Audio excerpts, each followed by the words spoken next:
Hola, ¿cómo está, gente hermosa? Hoy vamos a tener un tema bastante complicado.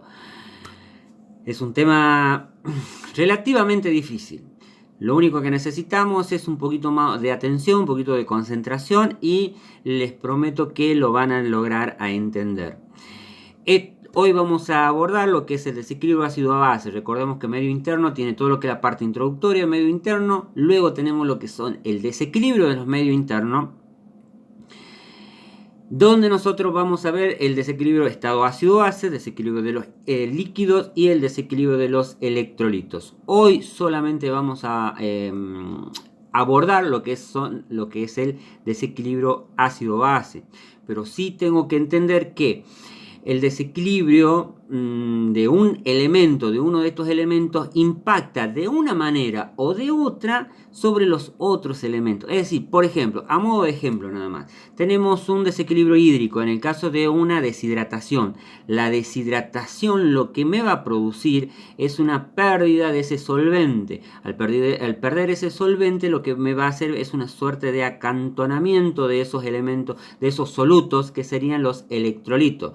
Por lo tanto, en determinados espacios puede producirse, por ese aumento de concentración de los electrolitos, de esos solutos, me va a producir hiperpotasemia, hipermagnesemia. Mientras que en el estado ácido-base, ¿cómo influye esta deshidratación? La deshidratación sobre las células produce una suerte de vasoconstricción, para entenderlo. Esa vasoconstricción lo que va a hacer es limitar la entrada de oxígeno dentro de la célula, inhibiendo así parcialmente el estado aeróbico, entrando parcialmente entonces en un estado anaeróbico. Por lo tanto, en vez de consumir solamente oxígeno y eliminar dióxido de carbono, ahora lo que va a hacer la célula es parcialmente tomar dióxido de carbono para producir energía, y en vez de eliminar dióxido de carbono, lo que estaría eliminando sería ácido láctico. Entonces, esta deshidratación, que era un desequilibrio a nivel hídrico, impacta negativamente sobre la parte de los electrolitos y el estado ácido-base. Entonces, en modo didáctico vamos a separarlo entonces los tutoriales de esta manera, pero vemos que de una manera o de otra el estado ácido-base, el estado hídrico y el estado electrolítico se relacionan necesariamente entre los tres. Bueno, ahora vamos a comenzar con este tutorial. La composición de los líquidos corporales, dice acá. Tenemos acá que tenemos agua y tenemos solutos en el organismo. Bueno, nosotros estamos constituidos aproximadamente en un 60 un 70% de nuestra constitución en agua, como nosotros sabemos. Nosotros tenemos una determinada cantidad de líquido. Nosotros tenemos una parte que es una parte funcional, que es la que a nosotros nos interesa saber sobre el medio interno, que es el plasma, que está constituido también por agua. Este plasma es el que produce la magia, porque este plasma es el que es capaz de influir sobre determinados elementos, por ejemplo, determinados metales, porque lo que es el sodio, el potasio, el magnesio son metales. Estos metales, una vez que son incorporados a nuestro organismo, que generalmente es a través de la dieta, pueden influir sobre esos metales y producir que ganen cargas eléctricas o que pierden cargas eléctricas, y generando que algunos sean positivos y otros que sean negativos. Entonces, el que produce la magia en nuestro organismo es el plasma, y el plasma tiene una carga negativa. Nosotros vamos a tener entonces el agua, vamos a tener solutos donde tenemos los electrolitos, los elementos forma, inclusive lo que son los gases, el oxígeno, dióxido de carbono, son parte de estos solutos. Entonces yo, por un lado, como vemos acá en esta placa, tenemos por un lado lo que sería el solvente, el agua, el plasma, y por el otro lado los solutos. Entonces, ¿qué son los electrolitos? Hablemos de los electrolitos. Porque por eso acá dice, estos solutos podrían ser electrolitos, porque hemos visto que hay varios tipos de solutos. Estos electrolitos, ¿qué son? Son elementos que en una sustancia son capaces de disociarse, son capaces de separarse eléctricamente, los cuales Los que ganan carga son positivos, los que pierden carga quedan como negativos.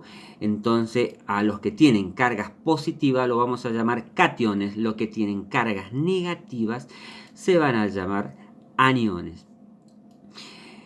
En términos de la física, los que tienen mucha carga, o sea, los que tienen carga positiva, como vemos acá, se llaman protones. Los que tienen carga negativa se llaman electrones, y los que no tienen carga, como por ejemplo los que nosotros denominamos no electrolitos, como la glucosa, lo que es la urea, lo que es la creatinina, no tienen cargas, por lo tanto a eso lo podríamos llamar neutrones. Acá lo que nos interesa a nosotros es estudiar lo que es el ion hidrógeno. Este ion hidrógeno es positivo y por lo tanto es considerado desde el punto de vista de la física como un protón, y la concentración de este hidrógeno biológico, nos va a determinar el grado tanto de acidez como de alcalinidad de nuestro medio. Acá vemos nosotros una molécula de agua, y nos interesa porque es la raíz de todo, como para comenzar a entender el equilibrio estado ácido-base. Acá tenemos dos moléculas de hidrógeno, uno de oxígeno, que es lo que me va a formar agua. ¿Por qué H2? Porque son dos moléculas de hidrógeno, uno de oxígeno. Y acá vemos en esta molécula que el oxígeno tiene carga negativa, mientras que los hidrógenos tienen carga positiva. Bueno, como la física lo dice, entre polos opuestos se atraen, entonces se ve atraído el hidrógeno al oxígeno y de esta manera es aceptado. Pero claro, el hidrógeno no tiene, para quedarse adherido acá sobre la molécula del oxígeno, necesita compartir ciertas cargas negativas, o sea, mediante determinados enlaces. Son unos enlaces. Estos enlaces, que se llaman enlaces covalentes, son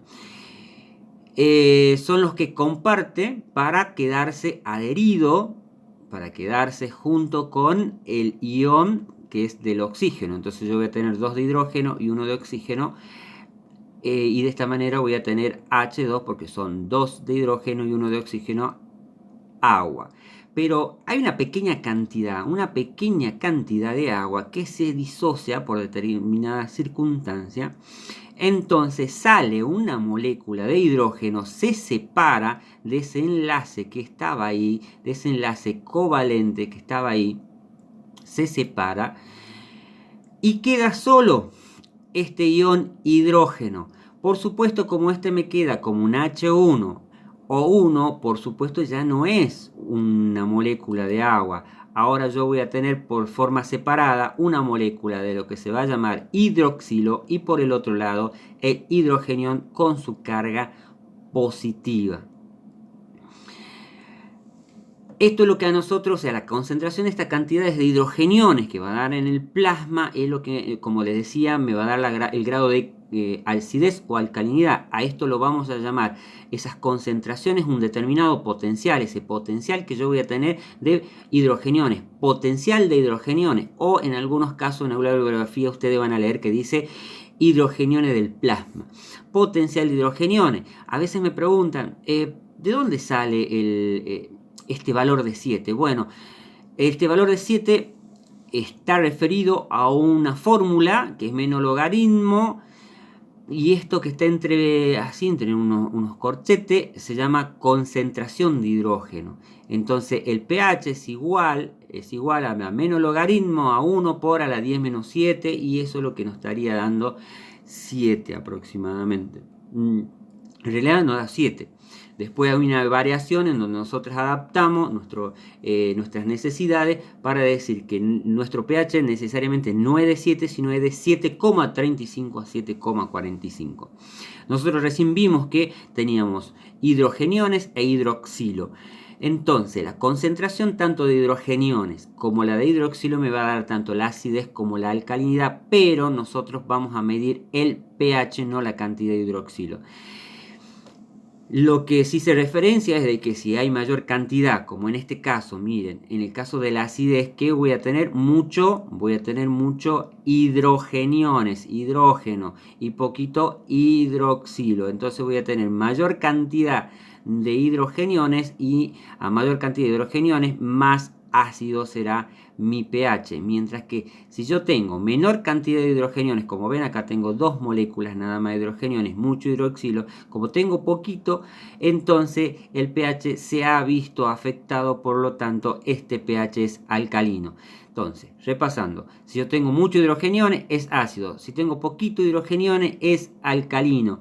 Si yo tengo igual cantidad de hidrogeniones con hidroxilo, mi pH será neutro. Entonces dijimos que el valor orgánico de lo que sería el pH, es el pH, si está elevado en su valor normal, que era de 7,35 a 7,45, voy a tener un estado de alcalinidad, mientras que si estos valores están disminuidos, voy a tener un estado de acidosis. Ninguno de los dos estados es bueno para el organismo y tiene consecuencias muchas veces fatales.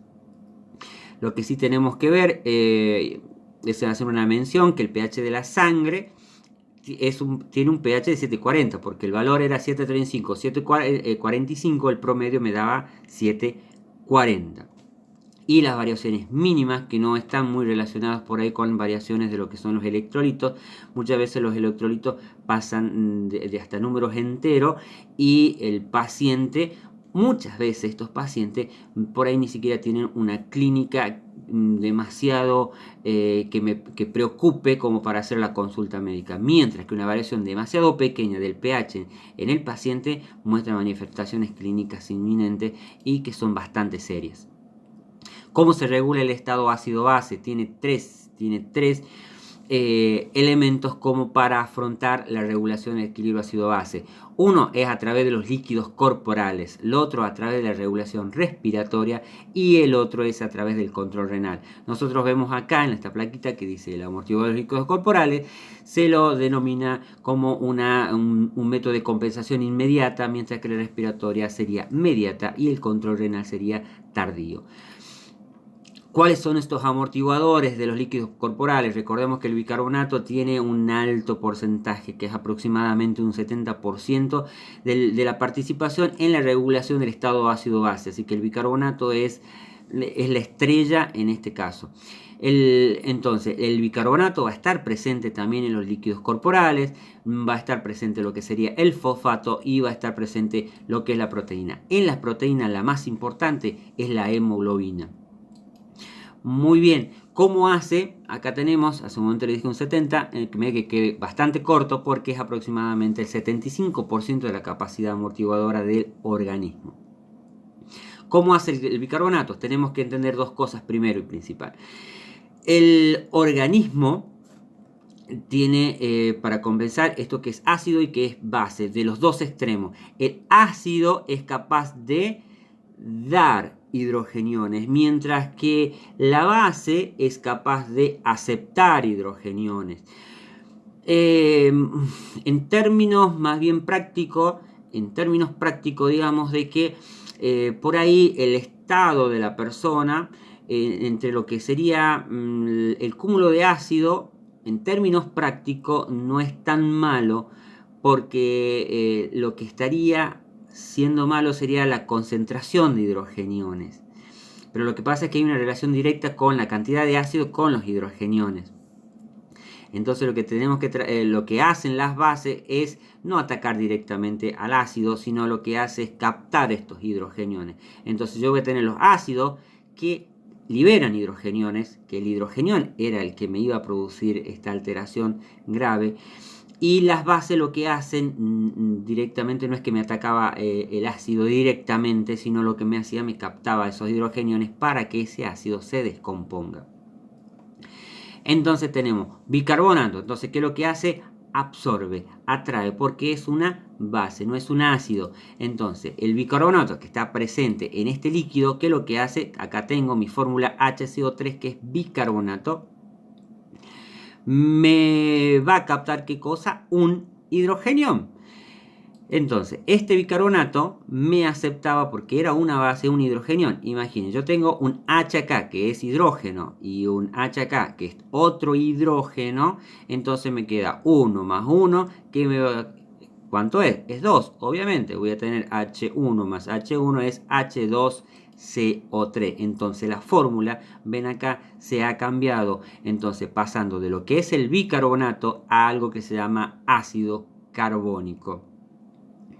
Este ácido carbónico, ¿qué es lo que sucede? Bueno, hay una enzima que es una enzima catalizadora que se llama anhidrasa carbónica. Esta anhidrasa carbónica, esta enzima actúa sobre el ácido carbónico, lo disocia, lo parte en dos para tener dos elementos separados. Por un lado el dióxido de carbono y por el otro lado lo que sería el agua. Si ustedes ven, acá yo tengo H2CO3, que era el ácido carbónico, me queda acá el H2, que estaría acá. Lo que me separa, la anhidrasa carbónica, es una molécula de oxígeno, dejándome el CO, pero solamente con un 2 de oxígeno. Es por eso que me lo va a separar en dos, dejándome el dióxido de carbono por un lado, y esta molécula de oxígeno se une al H2, entonces quedando H2O. Por un lado voy a tener entonces dióxido de carbono y por el otro lado el agua. Entonces el dióxido de carbono se va por los pulmones, y acá en el líquido el agua queda como el agua endógena. Y es de aquí donde sale el agua endógena que nos piden calcular, por ejemplo, cuando hacemos el cálculo del balance hídrico. Entonces vemos acá que el bicarbonato es la estrella fundamental para la regulación estado ácido-base. Después tenemos lo que era el fosfato. Bueno, el fosfato no está muy bien descrito en muchas bibliografías. De por sí, incluso en algunas bibliografías está un poco contradictorio y no está muy bien determinado cuál es el mecanismo de acción de lo que sería el fosfato. Pero sí que el fosfato tiene una implicancia como elemento fundamental del hueso, que el fosfato tiene una familia bastante grande, como vemos acá, como el ácido fosfórico, como el de hidrógeno fosfato, como el hidrógeno fosfato y el fosfato propiamente dicha.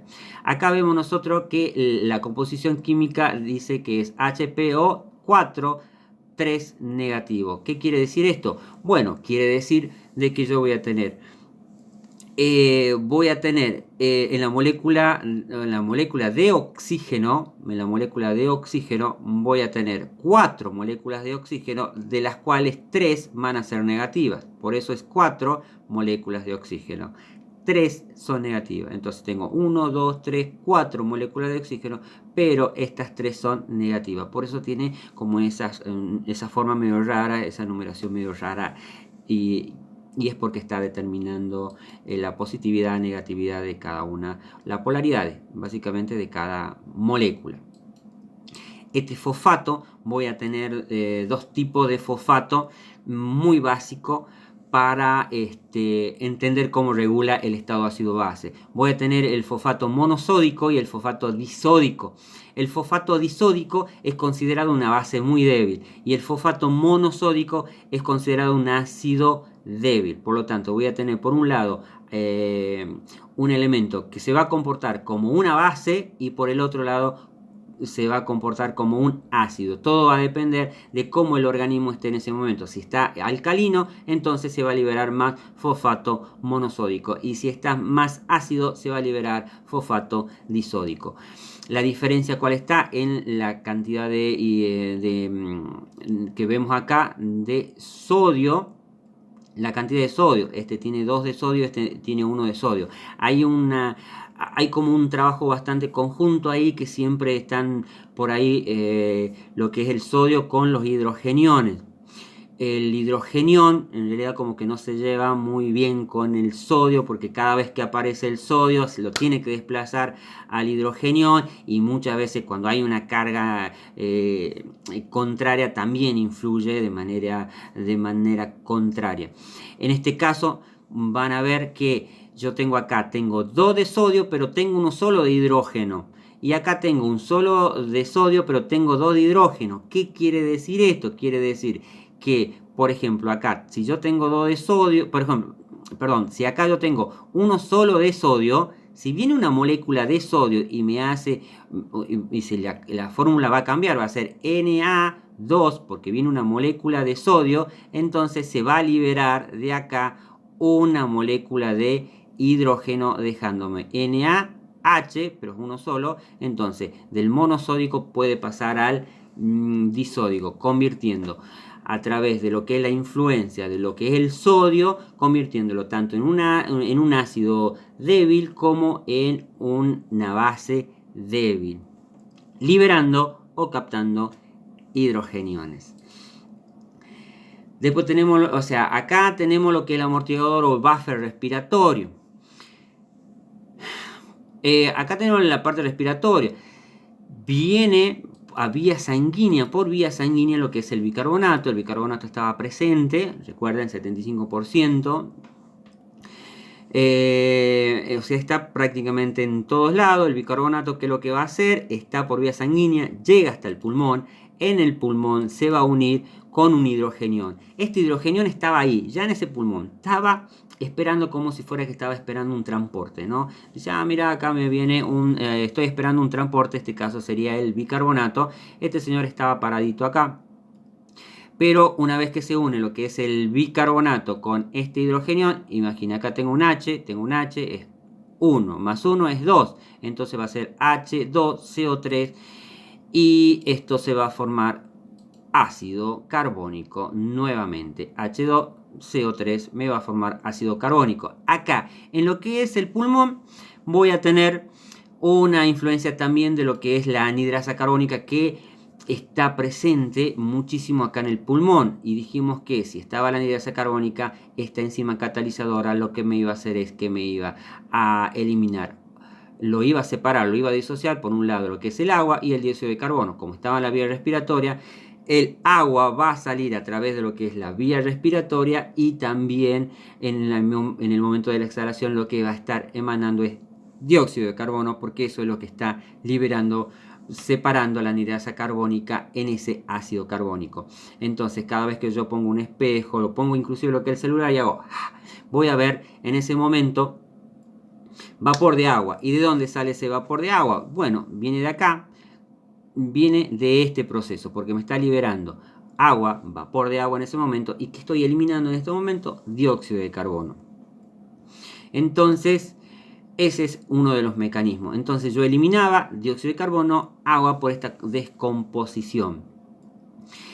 Ahora, ¿qué pasa? En el momento de la inhalación, yo recién había exhalado, ahora inhalo. ¿Y qué inhalo? Inhalo oxígeno. Viene el oxígeno, lo estoy inhalando, entra a mi glóbulo rojo. Dentro de mi glóbulo rojo viene transportado lo que es un hidrogenión. Por ese peso molecular entra el oxígeno dentro de la molécula y lo que hace, desplaza el hidrogenión hacia afuera. Entonces es acá, no sé si se acuerdan, a su momento yo les decía, acá hay un señor que estaba esperando como un transporte. Bueno, ahí está este señor. ¿De dónde? No es porque apareció mágicamente, no, es que vino transportado a través de lo que era el glóbulo rojo y salió porque entró este pasajero adentro de este glóbulo rojo y necesitaba forzosamente el hidrogenión salir de ese lugar y quedar acá en el pulmón y esperando el bicarbonato. Entonces, una de las formas de transportar el dióxido de carbono del pulmón es a través del bicarbonato. ¿Por qué? Porque si ustedes ven acá que la fórmula del bicarbonato es HCO3, entonces acá dice CO y está un 3, pero o sea, en su matriz hay un CO2 ahí adentro. Entonces, una forma de transportar dióxido de carbono es a través de lo que es el bicarbonato. Lo que yo tengo que entender es que si el dióxido de carbono de por sí no es un elemento ácido, pero sí va a estar predisponiendo a la formación de ácido carbónico, es decir, me va a predisponer a la formación de ácido, es decir, que la cantidad de dióxido de carbono que tenga va a estar ligado directamente a una potencialidad de formación de ácido carbónico, es decir, altos niveles de dióxido de carbono altas posibilidades, pero altísimas posibilidades que ese paciente esté haciendo una concentración alta en ácido, llevándolo a una acidosis, en este caso por una acidosis a nivel respiratorio. Entonces nosotros dijimos de que teníamos el oxígeno que lo había liberado al hidrogenión, que lo había sacado. Entonces sucede lo mismo, viene el bicarbonato, se une con el hidrogenión, H1 más H1 sería 1 más 1, 2, H2, CO3. Entonces me va a quedar lo que es el ácido carbónico. Viene nuevamente lo que es la anhidrasa carbónica. Esta enzima me va a separar por un lado agua, vapor de agua, y por el otro lado lo que es el dióxido de carbono, y es eliminado. Eso es en cuanto a como un proceso de oxigenación como de hemoglobina. Ahora vamos a ver cómo este sistema amortiguador o buffer respiratorio, en este caso lo que sería la carboxihemoglobina. Bueno, ahora ya hemos respirado, se desplazó ahí el hidrogenión, quedó en el pulmón esperando el bicarbonato, pero ahora la célula este glóbulo rojo, está circulando ahora por nuestra circulación sanguínea. ¿Y a dónde tiene que ir este oxígeno? Y al tejido, porque el tejido está con este proceso metabólico que está eliminando dióxido de carbono. Este tejido necesita oxígeno para producir energía y producir todo el proceso metabólico de nuestro organismo, y me está eliminando este desecho que es el dióxido de carbono. Entonces viene lo que es el oxígeno, es transportado a través de lo que es la hemoglobina, tenemos lo que es la oxihemoglobina, y entra al tejido que tenía una gran cantidad de dióxido de carbono. Este dióxido de carbono, ¿con quién se va a unir? Que es lo que hay mucho en nuestro organismo, con el agua. Entonces yo voy a tener CO2 y se va a unir con el agua. Entonces te voy a tener un H2, CO, y se suma el 2 que tengo con oxígeno con entonces este es 1 O1, 2 O2, entonces 2 más 1 sería 3. ¿Qué voy a tener? Entonces voy a tener por esta combinación H2CO3, que es lo mismo que decir ácido carbónico. En este caso se disocia diferente, se separa en dos elementos. Por un lado se va a eliminar lo que es el bicarbonato, y por el otro lado un hidrogenión, porque acá lo que sucedió es de que, si ven acá, tengo un H2, lo que se disoció, se separó, me dejó, sale un hidrogenión, va a quedar H1CO3. ¿Y qué es eso? HCO3, ¿qué es eso? Esto es bicarbonato por un lado, y el otro es un hidrogenión, que el hidrogenión va a entrar dentro del glóbulo rojo. Y se acuerdan hace un momento, el glóbulo rojo traía un hidrogenión cuando después venía el oxígeno y lo sacaba de adentro. Entonces viene transportado ¿de dónde? Desde acá, desde este proceso, ¿sí?, de regulación, en el momento que se disocia el ácido carbónico. Por un lado bicarbonato, por el otro lado lo que es el hidrogenión, que va a entrar dentro de la célula roja. Existen tres maneras de transportar lo que es el dióxido de carbono. Por un lado, como dijimos, el bicarbonato, porque en su estructura está un dióxido de carbono.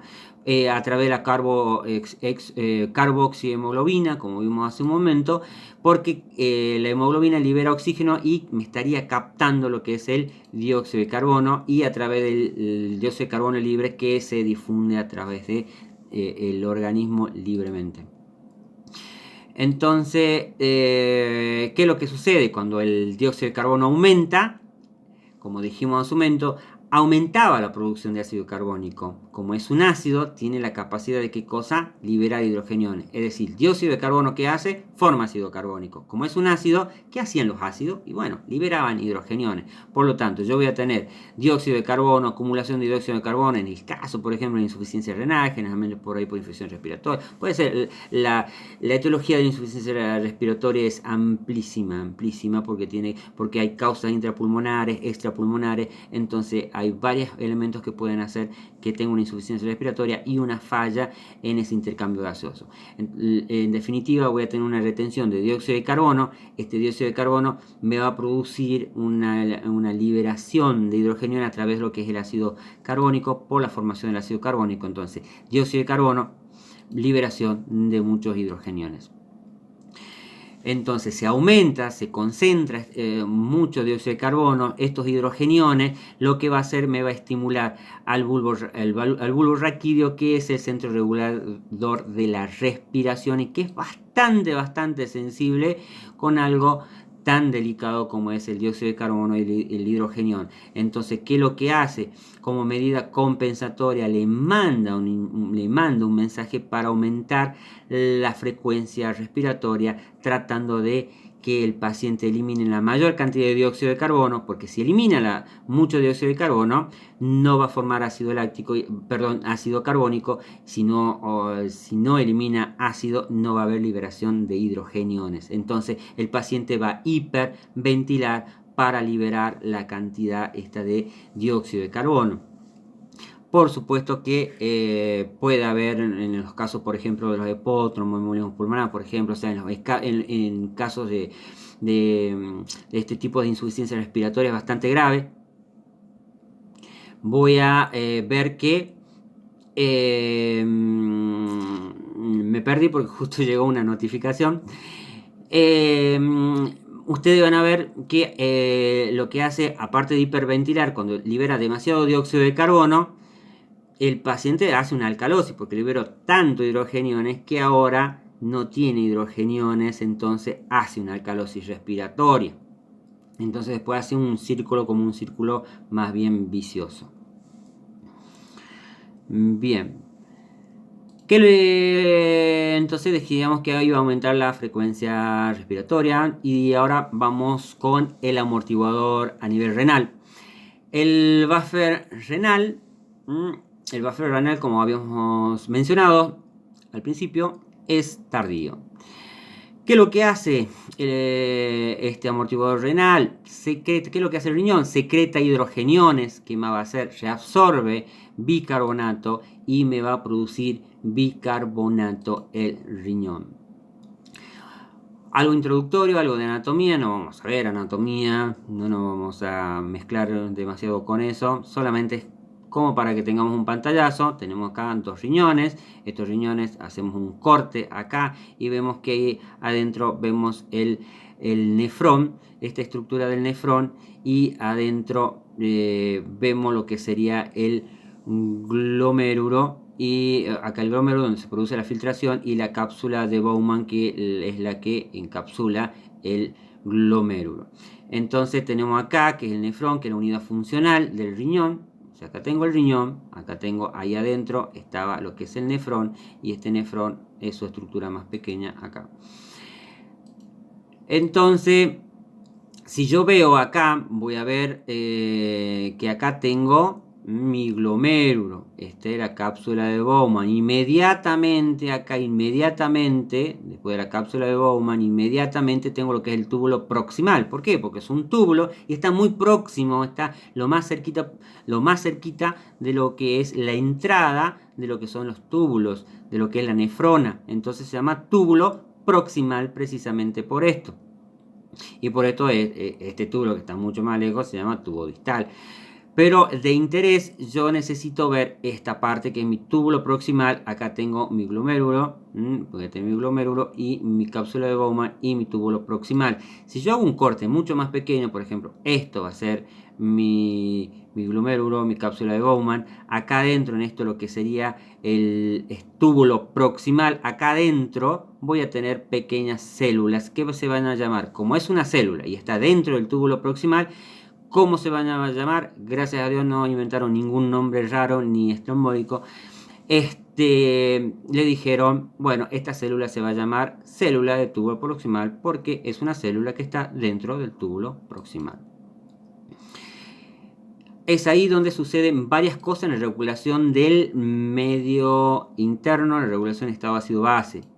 Entonces, estos son dos capturas nada más que dejé para que vean que, bueno, que tiene una parte que es donde van los capilares rodeando la célula del túbulo. Acá hay una parte de un intersticio y acá donde, bueno, y esta es la célula del túbulo y donde se suceden varios intercambios. Entonces, de acá tengo el capilar, de acá tengo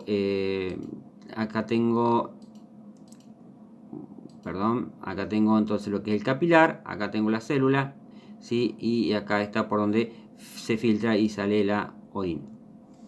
Entonces, bueno, nos fijemos en esto. Entonces acá tengo lo que es la cápsula de Bowman, por acá andaban los glomérulos, acá se producía la filtración, en donde iba a eliminar lo que es la orina. Entonces acá teníamos lo que era el capilar, ¿sí? Esto es el capilar, esto es el intersticio y esta es la célula del túbulo proximal. Entonces ya entendiendo eso, vamos a ver qué es lo que sucede en cada una de estas partes. Bueno, bien, entonces decíamos que por acá circulaba la orina, porque era el resultado de lo que era la filtración. Entonces teníamos, hace un momento les dijimos que lo que era el sodio y el hidrogenión era como que si tenía una participación activa, pero como que no se llama muy bien, digamos. Entonces esta combinación de lo que sería sodio y hidrógeno va a ser siempre que cuando se acerque un sodio, chao hidrógeno, entra un sodio por acá, sale un hidrógeno hacia la luz. Por eso decimos que es secretor de hidrógeno, ¿sí? Es secretor de hidrógeno. Entonces ya el hidrógeno está aquí afuera, este hidrógeno está afuera, pero aquí había bicarbonato. Entonces, ¿qué va a hacer ahora? El bicarbonato con el hidrogenión. Recordemos que el hidrogenión no era muy bueno que esté circulando por ahí. Esto como no es un ácido, es una base, y las bases que hacían, lo que hacía era atraer hidrogeniones. Entonces esta base ve este hidrogenión, inmediatamente lo suma a su fórmula química, haciendo de un 1 más 1, que va a ser H2CO3, que es lo mismo que decir ácido carbónico. Este ácido carbónico se va a disociar, por un lado agua, que es la que va a salir junto con la orina, y por el otro lado dióxido de carbono. Por supuesto, en este caso el dióxido de carbono, nosotros no orinamos dióxido de carbono, no en condiciones normales, entonces por eso no hacemos burbujitos como las gaseosas. Entonces no va a salir en condición normal el dióxido de carbono por acá, entonces va a entrar nuevamente a la célula tubular, a la célula, sí, perdón, del túbulo proximal. Entonces el dióxido de carbono que hizo entró a la célula tubular, pero acá había agua. Entonces, ¿qué va a hacer? Se va a unir el dióxido de carbono con el agua. Y acá tengo, ustedes ven, un O2. Acá tengo un O, es 2 más 1. Entonces 2 más 1 es 3. Entonces, ¿en qué me va a quedar esto? ¿En qué me queda esta suma? Me va a quedar en un H2CO3. H2CO3, que es lo mismo que decir ácido carbónico. Nuevamente el ácido carbónico acá, que por un lado se va a disociar, por un lado hidrógeno y por el otro lado bicarbonato. Y acá vamos a ver cómo el hidrogenión luego posteriormente sale de la célula tubular proximal. Y el bicarbonato, ¿qué va a hacer? Porque recuerden que acá habíamos liberado bicarbonato. El hidrogenión sale hacia afuera y el bicarbonato, ¿qué es lo que va a hacer? Va a salir a la luz intersticial. Por lo tanto, vamos a decir que por esto el riñón sí reabsorbe el bicarbonato. ¿Y a dónde? Al líquido intersticial. Ahora, ¿cómo produce un nuevo bicarbonato? ¿Cómo se produce? ¿Cómo se sucede la magia? Bueno, por un lado tenemos el dióxido de carbono. Recuerden que el dióxido de carbono, había un dióxido de carbono libre que estaba circulando por ahí, y en este caso había llegado al intersticio. Entonces va a llegar el dióxido de carbono. Acá había agua, recuerden hace un momento, acá había agua. Entonces se va a unir y se va a formar una nueva fórmula química de lo que es el H2O más un CO2, me va a formar un H2CO3, que es lo mismo que decir ácido carbónico. Nuevamente acá el ácido carbónico participando. ¿Y qué es lo que hacía? Y bueno, se disociaba por un lado el hidrogenión y por el otro lado el bicarbonato. Y ya quedaba bicarbonato en la luz externa de lo que sería la célula del túbulo proximal. Después teníamos lo que era el amonio. acá lo que es el amonio, tenemos moléculas de lo que es nitrógeno e hidrógeno. Entonces teníamos 4 moléculas de hidrógeno y una de nitrógeno. Acá he tratado de hacer lo más sencillo posible porque es un poquito más complicado de entender. Vamos a entender acá que cuando ya hay una sobrecarga ácida acá en esta orina, que es ácida, cuando hay una sobrecarga ácida va a haber una estimulación de lo que es el amoníaco, que es nitrógeno e hidrógeno. Una estimulación del amoníaco. Esto me va a captar una molécula de hidrógeno, haciendo que, o sea, tengo un H3 más un H1, 3 más 1 sería 4, entonces la fórmula me va a quedar NH4, que es lo mismo que decir amonio. Este amonio se va a excretar, o sea, va a salir afuera y va a ser excretado a través de lo que sería la orina. Y ahí lo tenemos al NH4 saliendo a través de lo que sería la orina. Esta tablita es necesaria que la aprendan, no se preocupen demasiado porque hay una memotecnia para saber, es súper archi recontra mega fácil este cuadrito. ¿Cómo? Bien, si yo sé el pH, primero y principal, los valores del pH, el pH que era 735, 745, el valor del dióxido de carbono, el valor de dióxido de carbono es lo mismo que el pH, pero no, profe, acá me dice que 735, 745, bueno, eliminemos el 7. Tenemos que el valor de dióxido de carbono es de 35 a 45, cuando el pH era 735, 745, entonces le saco solamente el 7. Bueno, profe, pero ¿y ahora el bicarbonato cómo me lo grabo? Porque no tiene nada que ver con el otro valor. Bien, acá tenemos una memotecnia, bicarbonato. ¿Qué significa bi? 2. ¿2 qué? 2. Entonces, ¿cómo voy a comenzar? 2, 2, 2. Bicarbonato, 2, 2, 2. Voy a tener 2, 2, 2. Entonces voy a tener 22. A este 22 le voy a sumar 2. ¿En cuánto me queda? 24. Le voy a seguir sumando 2. ¿En cuánto me queda? 26. Entonces, mi valor mínimo de bicarbonato va a ser 22. Mi valor promedio, 24. Mi valor máximo, 26. 22, 24, 26. Bicarbonato. Entonces, yo voy a tener un pH 7,35. Voy a tener un valor de dióxido de carbono de 35 a 45 y un bicarbonato de entre 22 a 26, quedándome un promedio de 24. Y acá tenemos esta tablita. Bueno, profe, ahí está todo bien. Ahora, ¿cómo me memorizo esas flechas? Encontré esta forma para memorizar de una manera bastante sencilla, y la que más me convenció es este tipo de memotecnia, la memotecnia Miro. ¿Qué miro? Miro esta tabla. Ah, sí, listo, ya la miré, no entendí nada, no me la estudié, o sea, no me la puedo estudiar porque la miré y no me resulta. Bueno, no es tan así. Miro, ¿qué cosa? La tabla. Voy a separar como en silabeo. Miro, por un lado, miro, en silabeo. M, ¿de qué significaría? De metabólico. La I, ¿qué significaría? Igual. Y la R, de respiratorio, y la O, de opuesto. Igual, opuesto, ¿qué cosa? Bien, de las flechitas, hago referencia de las flechitas. Ahora voy a venir para acá. Tanto la acidosis como la alcalosis, no importa cuál, tiene siempre un orden lógico. Dijimos que cuando hay una alta concentración de hidrogeniones, el pH que hacía bajaba, faltaba hidrogeniones, el pH subía. Por lo tanto, no importa qué tipo de acidosis sea, si una acidosis metabólica, una acidosis respiratoria, si hay acidosis, ¿cómo va a estar el pH? Disminuido. Entonces ustedes ven acá, acidosis metabólica, ¿cómo está el pH? Disminuido. ¿Cómo está la acidosis respiratoria? ¿Cómo está el pH? Disminuido. Si hay una alcalosis, ¿cómo está el pH? Aumentado. Entonces, alcalosis metabólica aumentado, y la alcalosis respiratoria, ¿cómo está el pH? Aumentado. Entonces, esto es por una cuestión de lógica. Después, acá voy a aplicar la memotecnia Miro. Acá teníamos que dice metabólico era igual. Entonces, ¿qué es igual? Las flechas son iguales. Hay que colocarlas a las flechas iguales. Yo ya sé los valores, ahora yo ya voy a saber cuándo está disminuido, cuándo está aumentado. Voy a ver, metabólico era igual. Entonces voy a acidosis metabólica. Las flechas, ¿cómo van a estar? Si tenía mi pH disminuido, todas las flechitas iban a estar igual.